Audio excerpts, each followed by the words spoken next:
So of course you see cars, and there are trucks here, motorcycles.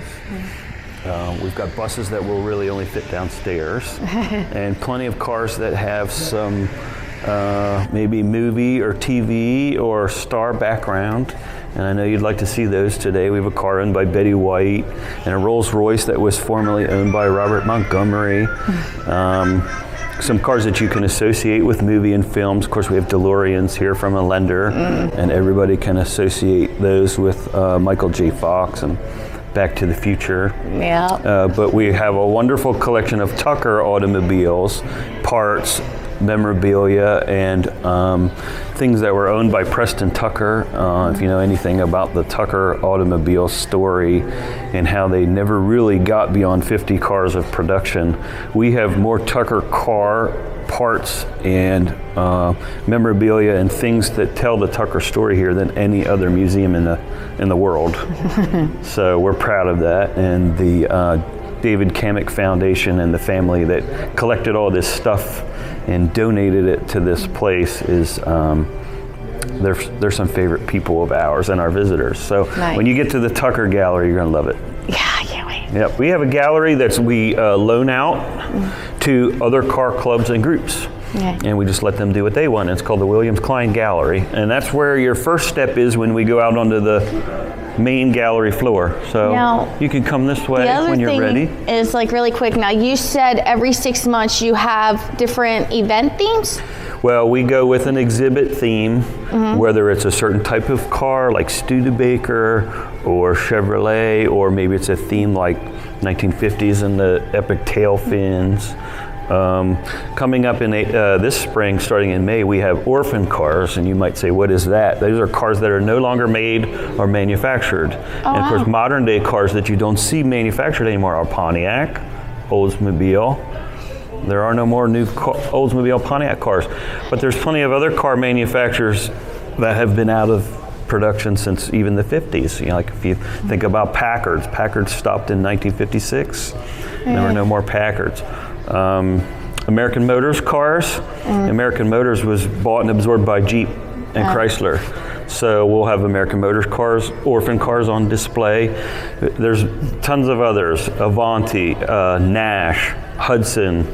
There's a lot of post-war cars and names that you could throw out there, but if people come here and they want to learn about, you know, cars that aren't made anymore, historically more than Pontiac and Oldsmobile, we're going to have a lot here. Okay, cool. So that'll be a good thing to investigate. That would be. So what's the Survivors thing then? Well, Survivors is unrestored vehicles that are, I don't want to say babied, but they might be a low mileage Survivor that somebody found and they took care of, or they bought it new and they still drive it. So everything here in this Survivors exhibit from all of our lenders, they've taken care of their cars but never fully restored it. And they're just in fantastic shape, and they can get in and turn a key and drive it and enjoy it. Cool. So as you watch TV and other movies and things, you see all these cars that were restored and they have new paint and new chrome. These are cars that are still the way they were made. And there's a phrase that we say, it's only original once. If I tear this car apart and put new parts on it, it's not quite the way it was. So there's a big resurgence of original and unrestored car collectors out there. So plenty of us think that is just neat, and they focus on that. Cool. Our current theme of Survivor cars is a name we've given to the vehicles that are here that are not restored. So their owners may have found them with low mileage and they're in really good shape. You wouldn't take it apart and redo anything. You'd keep it original, and they're enjoyed, they're driven, or they can be driven.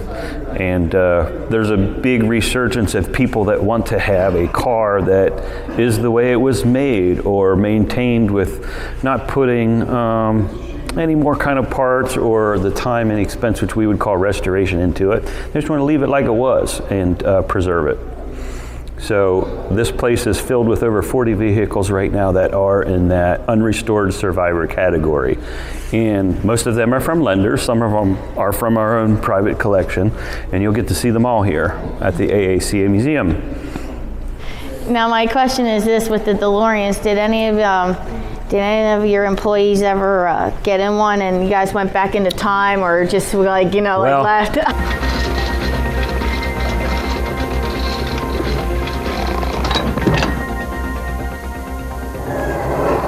How far are you going? About 30 years. It's a joke. We have a lender that brought his DeLoreans here, and he loves to let them be on display. But we've had as many as 4 here at one time. Oh, wow. And the couple that you don't see, we had some real replica, like Back to the Future movie cars. And they were decked out. Like, you thought that you could push a couple buttons and go to speed and fire back through time. But no, we don't always just go sit in the lender's vehicles. If they want us to help when we bring them in and take them out and move them, that's about the only time we sit in them. Gotcha, and try yeah. to drive them. But no going back into time and looking for the enchantment under the sea dance. Gotcha. Yeah. So- I was here when you guys had Back to the Future, so I thought it was Yes. interesting with the letter that he wrote. Yes. He didn't even need to write the letter because I could tell it was laminated. I'm like, are you kidding me? It was it was like the he letter. wrote that for like 5 minutes on that That's letter. right. And it's just like, here, Doc, But I think we had don't need 4 to- cars at that time. Wow. And 2 of them were these, and 2 were, like recreations of the movie set cars. And one was pretty dead on. I mean, it looked, had the flux capacitor, it had all the readout. I think you can purchase those parts and put into your DeLorean if you want to make it. Yeah, look on the internet. That's I think they're crazy. available. So if you look around the Williams Klein Gallery, this is a gallery that we just give the floor and the cabinet space to other groups and people that collect cars. And right now we have the Keystone Packard Group in here, and they decided to bring cars and their literature and their memorabilia and let people know if you're really into Packards or a Packard owner, or you want to be a Packard owner, this is the way to get hold of them, through the things that they're displaying here at the museum. So we've had other people, Corvette Club is going to come in here next, and we've had a Chevrolet Club here in the past, a Packard, not Packard, Studebaker Club has been in here, people that have, even competition and race cars. Any group or organization can get on the list to be in here. And this is the first stop. When you enter our main gallery, you have to pass through the Williams Klein Gallery first. So there's some beautiful examples in here of Packards right now, and there always will be something really cool to start off your tour. Cool. Now I have a question. Okay. My grandfather, he was kind of like one of the first ones to have a radio in his car in Lebanon. Really? Yes, and it kind of looked like that, but I didn't know if that would be a Packer or which car had the radio to it. Like, You would ask the me originals. that. I don't know. I'm not going to stand here and lie to say which car had a radio. That's fine. Even in the 1950s, you had car magazines and newspapers that you could buy accessories for your Model T and Model A, and I know people were taking aftermarket radios Yeah. and putting them in. They might have done that, I don't know. I know in the 1930s, at some point, they were starting to put AM radios in a car. Oh, okay. And they were big. Like the tube part was so big, it would mount somewhere, like either under your dash or in the engine compartment, because it would get hot. And then there's the dial portion, which was connected by cables, was inside the car. Gotcha. But having it started in the 30s somewhere. I'm not sure which manufacturer. Okay.